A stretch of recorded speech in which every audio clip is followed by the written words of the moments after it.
This class will be concerned with the systematic approach to training, SAT, and the SAT approach is what we will be looking at over several videos in this course. In the class we will discuss the methods used to plan and design a training program. So it's looking at the design and planning of a training program. And it also goes on to look at the importance of the Addie model. Now we'll deal with this later in the class, so I won't describe everything here. But this is used, I should say, to help instructors conduct effective training programs. So it's a very systematic and logical approach to training, and this is what we're going to consider. So we'll start by looking at what is training. Now, according to Armstrong in 1997, training is the systematic development of the knowledge, skills and attitudes required by an individual to perform adequately a given task or job. It's a systematic development. It's carefully planned. It's logical. It's the product of clear thinking. It's systematic.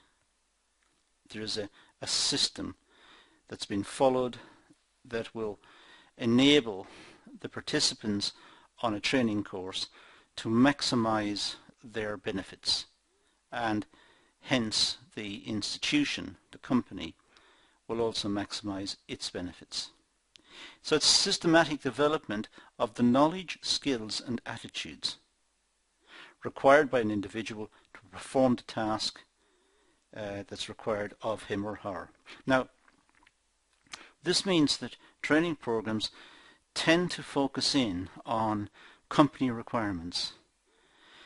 There may be a training program related to a new piece of software, or one updating personnel about a new piece of legislation that the government has just brought out, and the HRM department need to know about it. It could be a training program related to something in engineering or in production. So it's focused in on the acquisition of particular skills required within the organization. The purpose of training in a workplace is to develop the capabilities of their employees, whilst also helping meet the human resource needs of the organization. Generally speaking, what's required is a full appraisal of the skills that are needed for the organization, for the company, to be efficient. A full appraisal trying to work out exactly what skills are needed to maximize the efficiency of the business. And then look at the existing skills of the workers and look for a mismatch. And the training programs can then be targeted at bridging the gap between the existing sets of skills and the required sets of skills. The aim of training is therefore vital to an organization, as it helps to improve performance. Training is now seen as essential within companies. It's essential for competitiveness. Companies operate, generally speaking, in competitive environments. They have competitors, and the competitors are aiming to be efficient. So the company needs to be efficient. And to become efficient, it needs to update the skills of its workforce. It needs to invest in people. Now, the purpose of training, well, having the right type of skills, the right knowledge and attitude, helps individuals excel in their tasks. So if the workers are properly trained, then they will perform better. They will be more efficient, there will be better quality output, and there will be more of the output.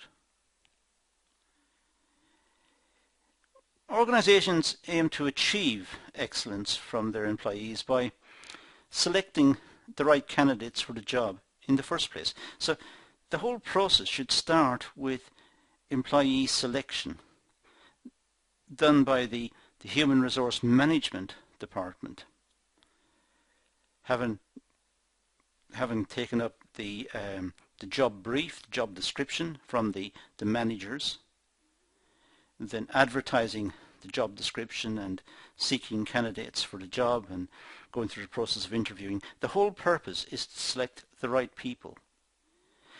And the people who are selected should not just have the skills required at that moment, but they should have the capacity to update their skills, and they should also be enthusiastic about the opportunity to update their skills and perhaps promote themselves in terms of career or job security. So it's looking for the right people right from the start. Human resource development, which many see as a subset of the Human Resource Management Department. The Human Resource Development, these are the people who supply the training opportunities, supply the training courses. And they are there to help the employees reach their full potential. So take the employees right to their full potential so that the employees become more efficient, more enthusiastic, more motivated. There's better quality work. There's less absenteeism. People have a pride in what they're doing and they feel a part of the organization. So the opportunity to attend a course may be more than just updating particular skills. It may be seen as a whole motivational exercise as well. Now let's turn to systematic approach to training, SAT. This is used by organizations for managing training programs. It's a very logical procedure looking at existing skills, the existing set of skills within the organization, within the company, and looking at the set of skills that ideally should prevail within the company if the company is to become efficient and innovative and flexible and survive in the long run. So it's looking at what is versus what is desirable and then trying to bridge the gap. The SAT approach, this method provides organizations with an initiative or logical approach to understanding what employees must know in order to carry out tasks in the workplace effectively. So it pays attention to what is the job, what are the aspects of the job, and tries to look at the skills that are required to complete each part of the job, each task within the job. Look at the skills that are required and try to design programs to ensure that the employees have those skills. The SAT process begins by first identifying the employees' work-related needs, ensuring training is conducted appropriately. Employees learn what is necessary and are competent to be assigned to work. So, if you like, there are three parts in that statement. First of all, it's identifying the employee's work-related needs. What are the needs of the employee to work efficiently, to perform the tasks that are required of them within the company? So, look at the tasks. What are required?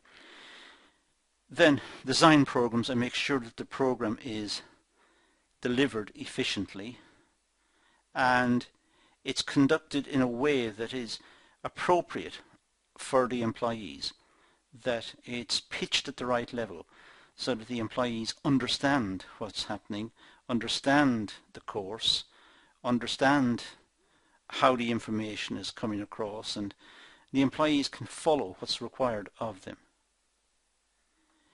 And finally, it's trying to make sure that the employees have the essential knowledge that's required and are competent in the essential tasks. So it's focusing in on the tasks that are required and trying to ensure that the employees have the competencies, have the ability to perform the tasks that is required of them. Now, an important element of SAT is the constant evaluation of the training program. Now, this means that the training program is under constant scrutiny to make sure that it's meeting the needs of the employees and the needs of the organization.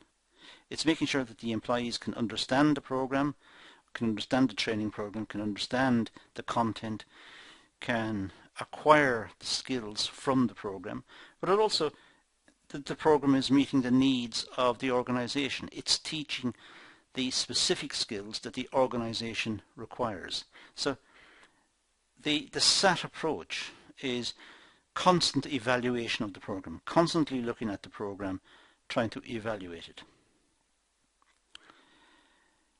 SAT enables training programs to run smoothly and support organizational needs for human resources.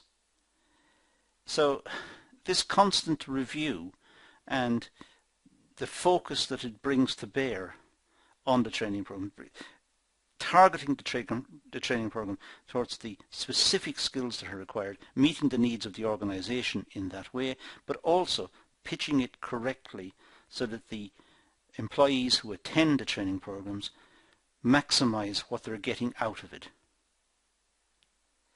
So it's a constant process and constantly updating the material, refining the material and learning from experience, reflecting on what happened in previous training programs and updating its own knowledge base. SAT can be divided into 5 phases: analysis, design, development, implementation and evaluation. And this is known as the Addie model, ADDIE, the Addie model. Analysis, design, development, implementation and evaluation, Addie. And the Addie model will be the subject matter of several videos in this course, each one dealing with a different aspect of the model, one dealing with analysis, one dealing with design, development and so on. So let's just run over the basis of the Addie model in the remainder of this session. Let's just talk about the Addie model. Well, it starts with analysis. So we're talking about the design of a training program. The training program should identify organization and employee needs through setting realistic training goals. So it's an analysis of the current skills of the workers versus the desired skills that the organization would like to see, and designing programs which are realistic and which will help to bring about what the organization wants. So it's an analysis of the two sides, analysis of the employees, their skills, and an analysis of the organization and the specific skills that it requires. The design section, design an innovative training program that aims in meeting the set learning and training goals. Well, the training program will have a set of objectives. It'll aim to do something. It aims to teach specific skills. Now see if the skills can be delivered in a way which maximizes the learning time that the employees put in. See if they can be delivered in a way which is robust and it teaches the skills firmly, clearly, and gives a good understanding to the employee of how the skill is performed, what it does, and why it's important. So look at innovative ways. Perhaps do it in a training center. Perhaps it could be hands-on, where people can dismantle some component and reassemble it, and they can understand how the component fits together. perhaps show a video of it or make the video available online. So be innovative and ensure that there is reinforcement for the learning, and enable the participants to reflect on the training program and even have a chance to come back afterwards with supplementary questions or a question and answer session or some mechanism to address any follow-up issues. Design it in right from the start.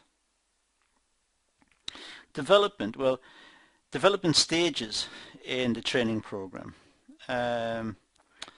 Produce a resource bank and material. Develop the program, in other words.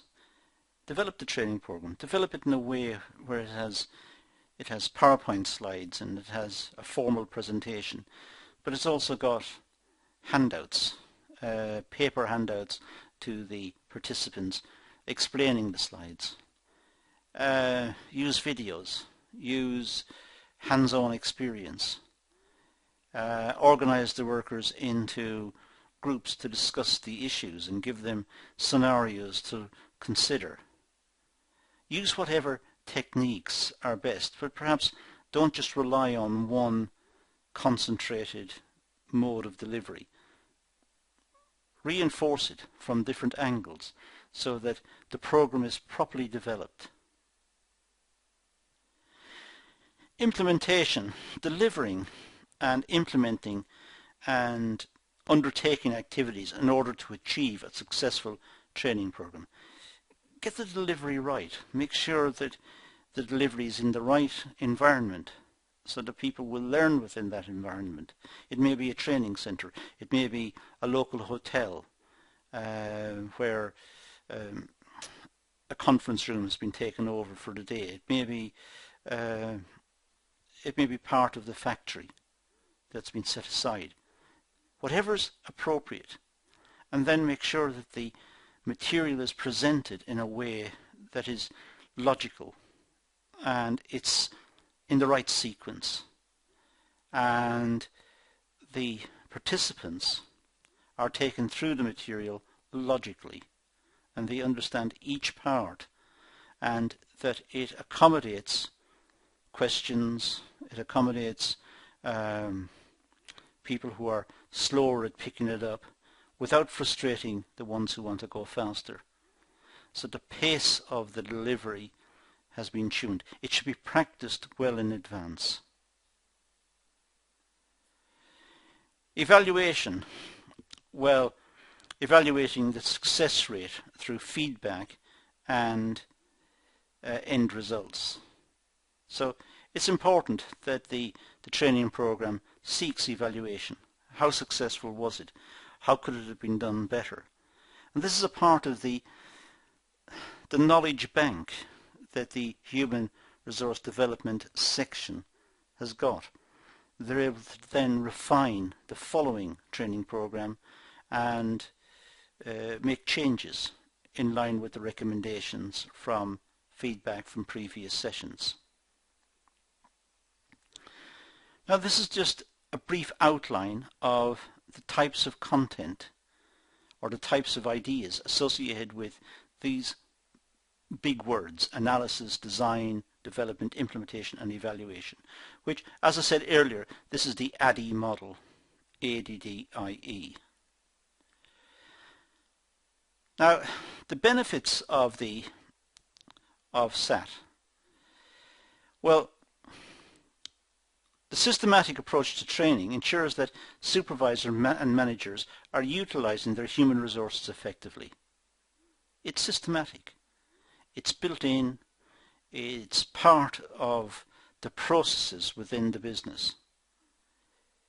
So it's ensuring that the human resources are being updated. There is investment in people, and the people are responding by being more efficient, and therefore the organization is more efficient. Also, employees have the opportunity to further develop their capabilities and hence promote the organization. The workers become more adept, more skilled in the processes, and they become more productive. And it all means that they are promoting the organization as well. The systematic approach to training allows organizations to analyze their needs and their expectations from their employees. So it's a way of the organization getting feedback on the needs of the employees, on the skills of the employees. It's a way of getting feedback on which of the employees are more skilled in certain areas and more suitable perhaps for some sort of managerial role in the future. It's a way of getting information about the way the employees see the organization also. In other words, the systematic approach to training, one where it's factored in as a matter of routine, that the employees will have training skills, updating sessions and assessment sessions and so on. That is part and parcel of being an efficient organization. Now, to conclude this session, well, employee training is vital for all organizations, particularly in times of rapid technological change, as we've been experiencing right from the probably 1980s, 1990s, and it seems now to be developing at an exponential rate. It's rapidly changing. So it's important that the employees are updated and kept updated with the requirements of the technology and of the processes, and to ensure that the organization is competitive within its marketplace. The SAT process proves to be beneficial for organizations in distinguishing their needs and their employees' needs. There are two sets of needs involved in the organization. The employees have lives. They are humans and they have families and needs and requirements, and the organization has needs. The company has needs. It needs more efficiency, more output, more innovation, better understanding of the customer and of the market. There are different needs, but they must meet and they must cooperate if the company is to exist and if it's going to thrive. And a way of doing this is to ensure that the skills that the workers have, the employees have, are suited to those required by the company. But given the nature of the business, it's unlikely that these skills are generally available in the population. People in the population generally have generic skills. They're able to read and write and do arithmetic and do other things, but they may not be able to make the specific product that the company is making. So it is only right that the company should provide training programs systematically to give the employees the skills and then maintain the skills and update the skills. The Addie model helps organizations plan and develop training programs suited to their employees. The Addie design, the constant process of development and evaluation and so on, this is important. It's important that this is the culture of the organization. The culture of the organization is aimed at developing the employees, ensuring the employees are up to date, and having a systematic approach to it. In the following classes, the Addie model will be considered in more depth. The following classes are the ones available on this module, which suggest you look at. What the classes essentially do is to break down the Addie model into its constituent parts and look at each one. That's all we're going to do. We've introduced two concepts here. One is the systematic approach to training, the SAT model, and then we've looked at a specific model, the Addie model, and just outlined it briefly. In the coming classes it'll be done in much more detail. But that's what I'm going to do, all I'm going to do I should say, in this session, so I'm going to leave it at that. That's the source I mentioned right at the outset, and now I'm going to say thank you for watching.